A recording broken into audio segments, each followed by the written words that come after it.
Hello team, and welcome back to the Yoga Teacher's Hustle. This is a podcast where we talk about different things relating to being a yoga teacher, all the little things that you perhaps didn't learn when you were being taught your teacher training, little things that happen like inappropriate students, what to happen when you have an empty classroom, GDPR, just all different things that you're not necessarily thinking of when you're going through that lovely practice of learning your own yoga and then becoming a teacher. I have been practicing yoga for 20 years and I've been teaching for 9 of those, so I've encountered quite a few different things along the way, and I'm going to share them with you.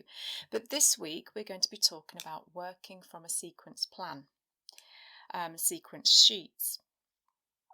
Now, I want to really stress this before we get into the podcast that there's nothing wrong with working from them or not working from them. It really is personal preference and how you feel yourself and what gives you confidence. I'm just going to give you a little bit of information about my story and what I've learned throughout the years, and then we can move from there. So I started to train many years ago, and I worked actually for a holiday resort, and they were looking for a yoga instructor, and they said, "Oh, you're learning, you're in your training." I said, "I am." I said, "But I'm not qualified, and so I can't get insured, so obviously I can't teach.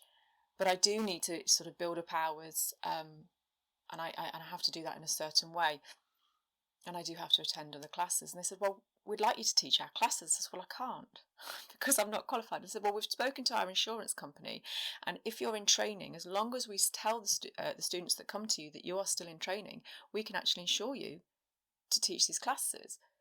And I thought, "Oh, this is great! How exciting!" And then and I don't know if that's something that's where the same where you guys are. So if you're looking for experience and you're not qualified, that might be something to look into as well. If that company's insurance will cover you while you're training, as long as the students know.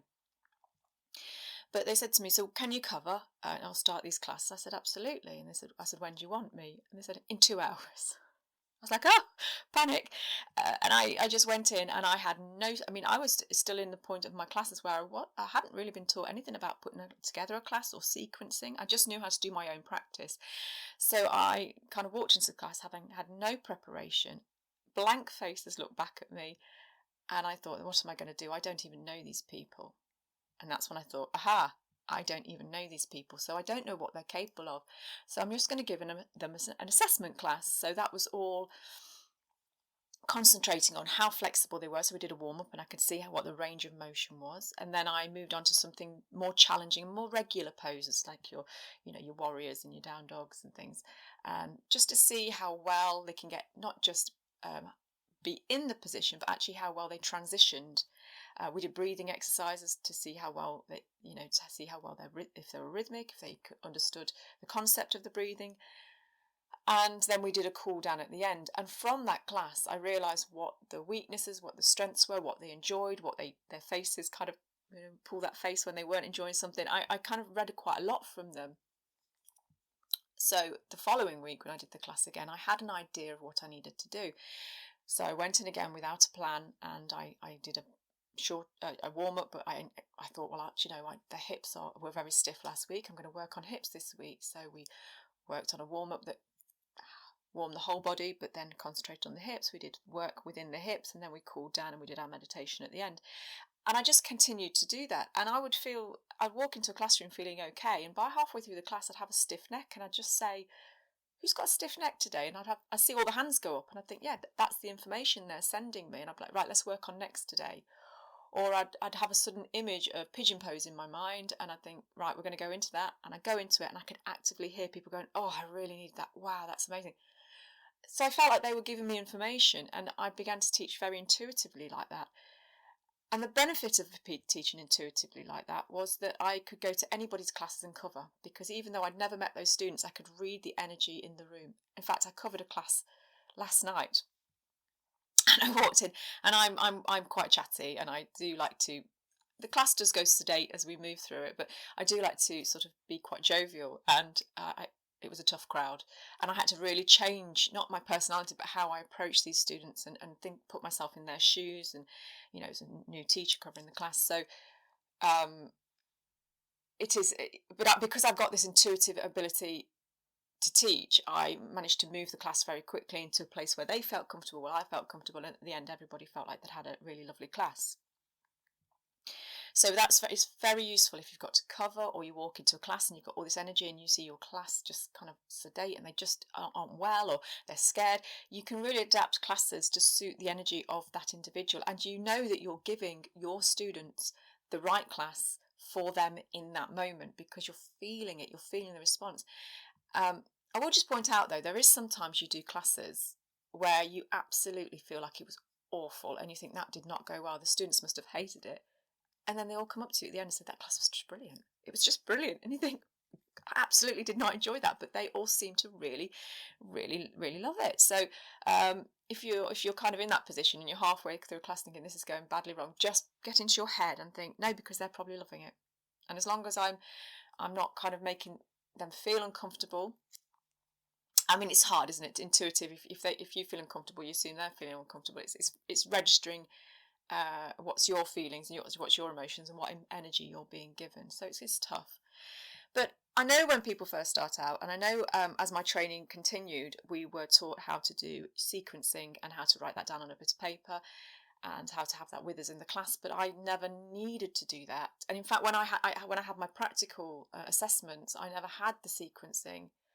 And I when the teachers asked, I said for the reasons, and they said, well, it was actually a well-delivered class, so we can't, mark you incorrectly because you haven't got a sequence in, as long as you explain what you're going to be doing in the class and you know why you're doing it.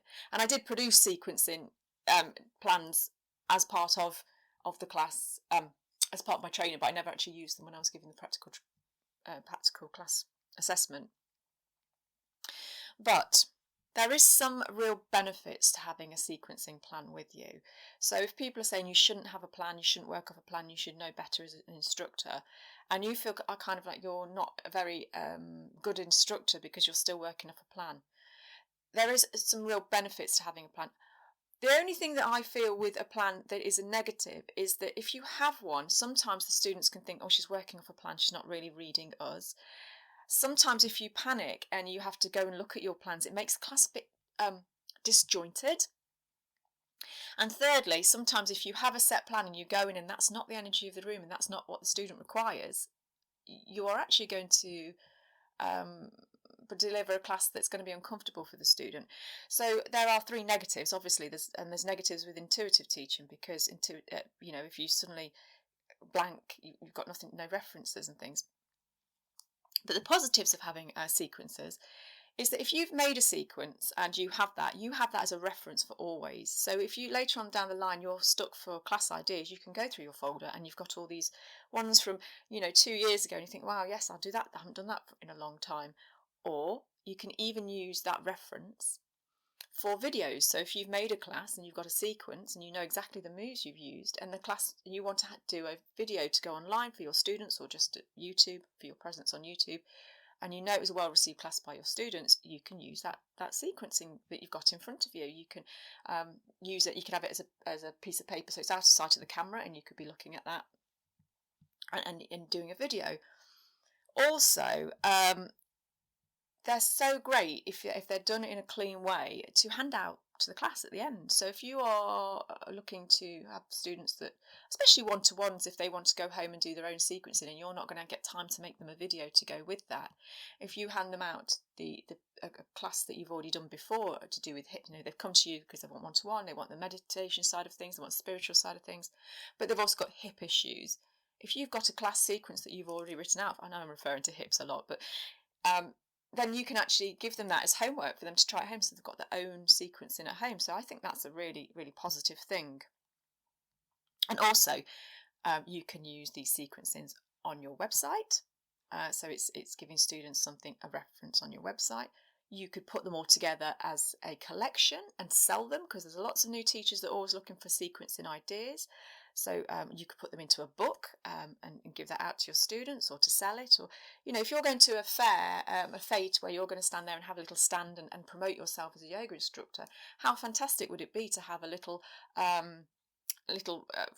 10-page book with basic sequencing in, even if it's just your sun salutation and moon salutation, something to do with balance, all these, just a little taster of what you do, and these people can take it away. So it can be really creative. I think it's just finding that balance between having a sequence that you want to do and then getting in the class and that sequence isn't going to work, so you can intuitively change and refer back to something else, and having that sequence and not following it in a way that makes the class disjointed. It's just making sure everything is more fluid. But I find I read a lot of forums, and there's a lot of for and against it, and there's a lot of controversy that comes around working with or without a sequencing guide while you're in the class. But it's really tough because I teach. I have a niche. My niche is new people that have never really have anything to do with spirituality, never really tried yoga. They're kind of probably physically quite fit, and I'll bring them into the class. We'll have quite physical classes, and then over time I introduce more spiritual things, more meditative things, and I bring them into a spiritual path and put them on that path. And then they'll often sort of either stay with me for a while, or they'll introduce their own spirituality points, or they'll go to another teacher that will work on the more yogic philosophy. Although I do work on that philosophy, but not to the extent that I know a lot of teachers do. And that is my niche. And I think it's about, when you're doing yoga sequencing and what you're trying to provide, is so important to have your niche and understand what that is. But I think we'll save that developing your niche to another podcast, because I think that requires a little bit more time. But the moral of this story is, if you're working off a sequencing plan, there's nothing wrong with that. Save it, keep it, and use it for other things like we've mentioned. But also do try and train yourself to work intuitively at the same time, so you've got the best of both worlds. And I know it's frightening. I know it's very frightening, but I think sometimes it's that kind of fear that you put in yourself to step out your comfort zone that really brings a lot of growth in. So unless you're absolutely petrified and paralysed on the spot, if you've been teaching a long time and you're just a bit nervous about not having a plan, just try it. Just try the first half of the class without a plan, and then just bring a plan for the second half, or just do your warm-up intuitively and then concentrate on the plan for as kind of a middle section, a more challenging section, and just go from there. I'd love to hear your comments about this, and how you've either transitioned from one way of doing it to another, or if you've actually used sequencing in a way where you've kept it and handed it to students, or sold them. It would be so lovely to hear your stories. So do leave a message in the comments. Also, if you are interested to know more about what I do, or just want help and support in your yoga teaching business, I do have an ebook that you can download off the website, and it is called How to Run Your Own Yoga Business. And it just follows, there's a lot of, it's not necessarily great in depth, but it really does cover a lot of points which you can understand and get reference to, and just give you a little bit of support and guidance on each one of these little points that perhaps you haven't considered. What comes with that is I provide a beginner's chakra guide, and also some access to a Canva setup, which has got student feedback forms you can download, class registers that you can download, health questionnaires, and these are all you can add your own logo to. You can manipulate the questions, you can manipulate the wording, and that all comes as part of this ebook. So do go online, check in the link below, and let me know how you get on, and we'll see you next time. So take care. Bye bye.